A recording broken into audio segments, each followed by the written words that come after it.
Centuries ago, when the world was divided by kingdoms and ruled by power, a young Persian prince named Xerxes rose to the throne of the greatest empire on earth. His father, King Darius, had built a vast dominion stretching from the deserts of Egypt to the valleys of India. And when Xerxes became king, he inherited not only his father's crown, but also his unfulfilled dream to expand the Persian Empire even further, to bring the proud Greek cities under Persian rule. Xerxes was tall, confident, and ambitious. The people of his empire saw him as a symbol of strength and divine favor. He built magnificent palaces, led countless armies, and imagined a world united under one banner, his own.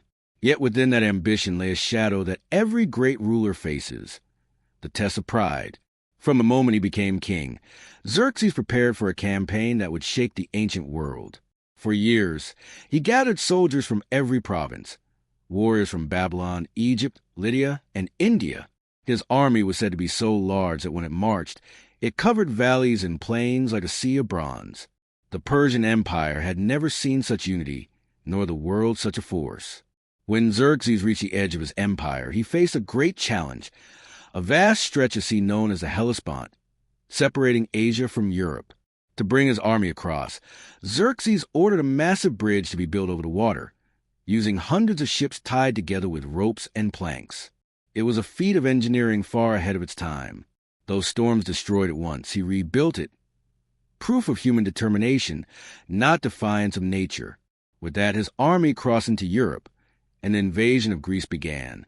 As the Persian forces moved to the lands of Greece, they met strong resistance. The Greek city-states, though smaller in number, were proud and independent. They had no single ruler but shared one thing, a desire for freedom. At the narrow mountain pass of Thermopylae, a small Greek force led by the Spartan king Leonidas stood in Xerxes' path. For 3 days, the Persians attacked again and again, but the Greeks held their ground with remarkable courage. Eventually, the Persians overcame the defenders, but the bravery of those few warriors inspired all of Greece. Even in victory, Xerxes realized that this land would not be conquered easily. The Persian army moved forward and reached Athens, one of the greatest cities of the ancient world. The Athenians had evacuated their homes to prepare for battle elsewhere, leaving the city empty. Xerxes entered the silent streets and saw the empty temples and halls. In that moment, he believed he had won, that Greece had fallen. But the Greeks had not given up. They were waiting for the right moment to strike. That moment came at sea in the Battle of Salamis. Xerxes' fleet, vast and powerful, met the smaller but faster Greek navy in narrow waters. The Greeks used the terrain to their advantage. The large Persian ships could not maneuver easily, and soon confusion spread. One by one, Persian vessels were struck and sunk. From his position on the shore, Xerxes watched as the waves carried away the hope of his victory. The defeat at Salamis marked a turning point. The mighty Persian army was forced to retreat. Xerxes returned to his empire, not as the invincible conqueror he once believed himself to be, but as a man who had seen the limits of power. Back in Persia, life returned to the rhythm of royal courts and grand ceremonies. Yet something within the king had changed. He continued to rule, building magnificent structures like the great palaces of Persepolis, symbols of art, culture, and Persian glory. But the dream of world conquest was gone. Now his focus shifted toward preserving what he had built, the unity of his vast empire and the peace of his people. In the years that followed, Xerxes faced challenges not from distant lands, but from within his own court. Rivalries, politics, and betrayal surrounded him. The same corridors that once echoed with victory now carried whispers of intrigue. Yet history records that despite the struggles, Persia remained strong under his rule.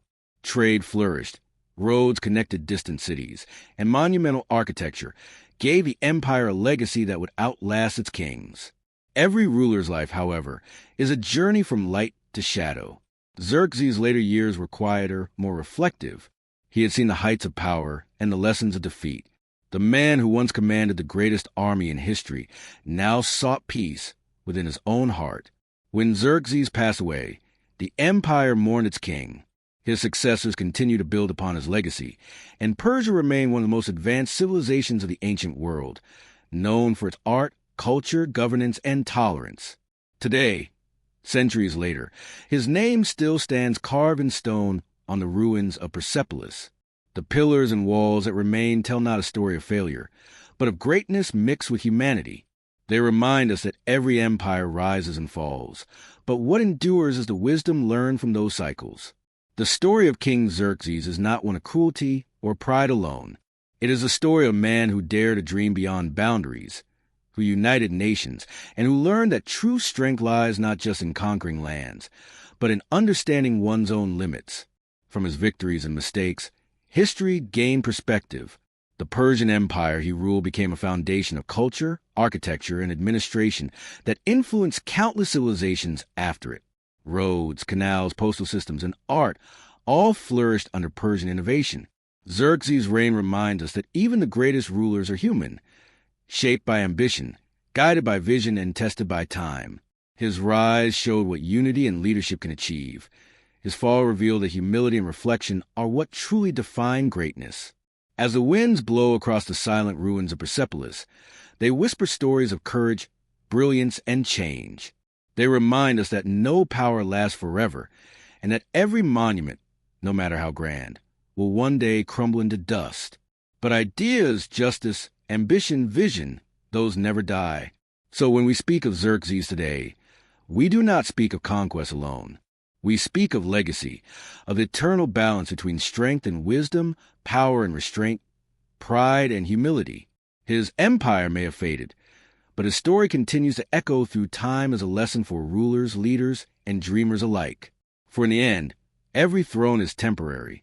Every crown, no matter how bright, will one day rest.